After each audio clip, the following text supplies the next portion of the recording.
अहमद एक नौजवान था जिसे हमेशा यह सवाल परेशान करता था कि रमज़ान की रातें इतनी अहम क्यों होती हैं।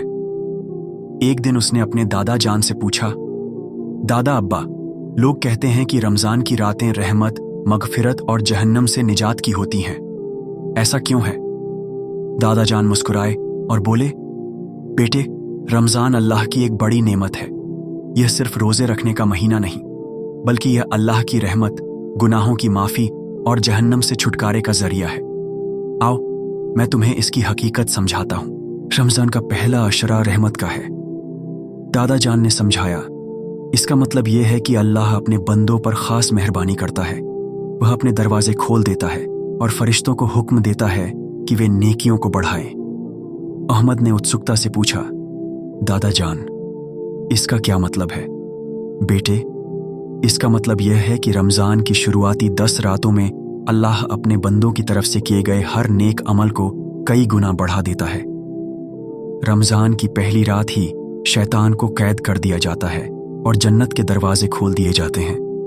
जो भी इस दौरान सच्चे दिल से दुआ मांगता है, अल्लाह उसकी दुआ कबूल करता है। इसीलिए हमें चाहिए कि हम इन दिनों में ज़्यादा से ज़्यादा इबादत करें, तिलावत करें और गरीबों की मदद करें। अहमद ने सिर हिलाया। अब समझ आया कि क्यों लोग रमज़ान की शुरुआत से ही मस्जिदों को भर देते हैं और नेकियों की तरफ दौड़ पड़ते हैं। रमज़ान का दूसरा अशरा मगफिरत का होता है, यानी अल्लाह गुनाहों को माफ़ कर देता है। अहमद ने पूछा, क्या छोटे गुनाह माफ़ होते हैं या बड़े भी? दादा जान ने जवाब दिया, बेटे, अल्लाह की रहमत इतनी वसीया है कि अगर कोई सच्चे दिल से तौबा करे तो वह उसके सारे गुनाह माफ़ कर सकता है, चाहे वे छोटे हों या बड़े। अहमद ने हैरानी से पूछा, तो फिर हमें क्या करना चाहिए? हमें इस अशरे में ज़्यादा से ज़्यादा इस्तिग़फ़ार, माफ़ी की दुआ करनी चाहिए। रब्बी इग़फ़िर ली वतुब अलैया इन्नका अंता तव्वाबुर रहीम पढ़ते रहना चाहिए। यह अल्लाह से गुनाहों की माफ़ी मांगने की बेहतरीन दुआ है।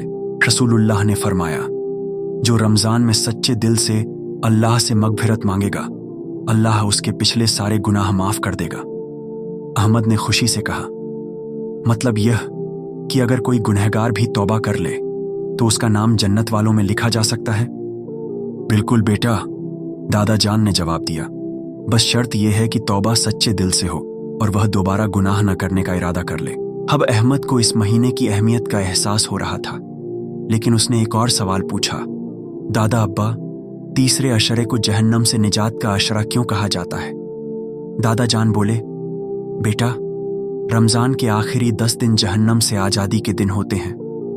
अल्लाह इन दिनों में उन लोगों को जहन्नम से बचा लेता है जो सच्चे दिल से उसकी इबादत करते हैं।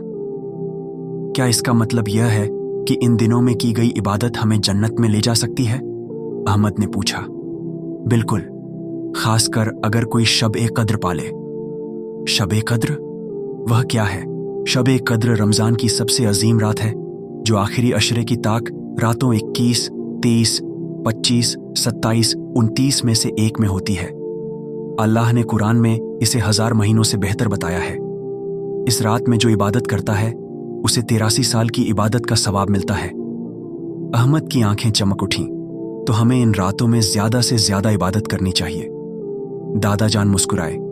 बिल्कुल बेटा, खासकर यह दुआ पढ़नी चाहिए, अल्लाहुम्मा इन्नका अफ़ुव्वुन तुहिब्बुल अफ़्वा फ़अफ़ु अन्नी। या अल्लाह, तू बड़ा माफ़ करने वाला है, माफ़ करना पसंद करता है, मुझे भी माफ़ कर दे। अब अहमद को समझ आ गया था कि रमज़ान की रातें क्यों इतनी ख़ास होती हैं। दादा जान, तो इसका मतलब यह हुआ कि रमज़ान की रातें सिर्फ सोने के लिए नहीं, बल्कि इबादत, तौबा और दुआ के लिए होती हैं। दादा जान ने खुशी से कहा, बिल्कुल बेटा, और याद रखो, जो रमज़ान को बेकार कर देता है वह बहुत बड़ा घाटा उठाता है। रसूलुल्लाह ने फरमाया, उसका नाक खाक आलूद हो जाए जो रमज़ान को पाए और अपनी मग़फ़िरत न करवा सके। अहमद ने ठान लिया कि इस रमज़ान से वह अपनी ज़िंदगी बदल देगा। वह अल्लाह की रहमत, मग़फ़िरत और जहन्नम से निजात की रातों को यूं ही जाया नहीं करेगा, बल्कि इन्हें अल्लाह की इबादत और दुआओं से भर देगा। या अल्लाह, हमें रमज़ान की इन बरकतों से मालामाल कर और हमारी मग़फ़िरत फरमा। आमीन।